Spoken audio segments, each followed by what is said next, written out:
So you can learn a skill either explicitly or implicitly, no doubt about it. Thousands of years of people taught people how to do things explicitly. But expert skills or high-level skills have to be controlled implicitly. They are anyway. So if you become expert in something, you're controlling it implicitly. You're no longer thinking, how do I do this? And of course, something like this, extremely high-level skills, there's no way that person, those two people could do this if they were thinking explicitly.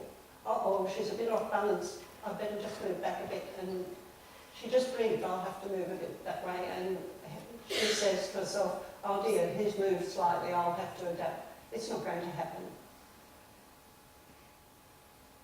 Explicit knowledge can disrupt implicit control, and we know about that. Tiger Woods is a typical example, that he found out how to play golf and he couldn't play golf anymore. And this has happened to so many ballet dancers. Some of our best ballet dancers, people have coached them to get better and actually really had a bad impact on their dancing. It's taken them years to undo. Sometimes they just never undo it. They lose the pleasure of the naturalness of movement. So it's a natural fact that explicit knowledge does interfere with implicit control. Now, the more explicit knowledge you have, the worse performance under pressure. So under pressure you can't think because you're hassled, and so you perform worse because if you're using explicit learning, you're relying on thinking. But, this is part of the point of my talk today, learning implicitly can avoid that explicit interference. Remember that one. So here's a really nice research study. It was done ages ago, in 2001, but I love it. These two guys, young masters, did this study with a whole lot of, about table tennis. And they had two groups of people. None of them had learned table tennis at all, so they had no experience at all. And they did 50 trials in each block, and they were tested at the end of each block of 50 trials. So 1/3 of them were given an expert table tennis coach who taught them how to do a top spin. They all had to learn a top spin. So this coach taught them how to do this. This is their result. So they started off very low, but then the coach started to make an impression. So that one is already after 50 trials. Not too much success yet. They gradually climbed up a bit. Then they got a bit of a spurt at trial 5. But it could be an outlier because otherwise it's moving on a very clear trajectory, isn't it? So it's gradually improving. That's by having expert coaching.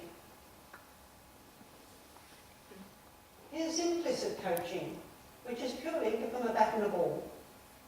That's all they do. Off you go, there's a table. I want you to make the ball have a top spin. So you can see they started a little bit better than the people who had an expert coach.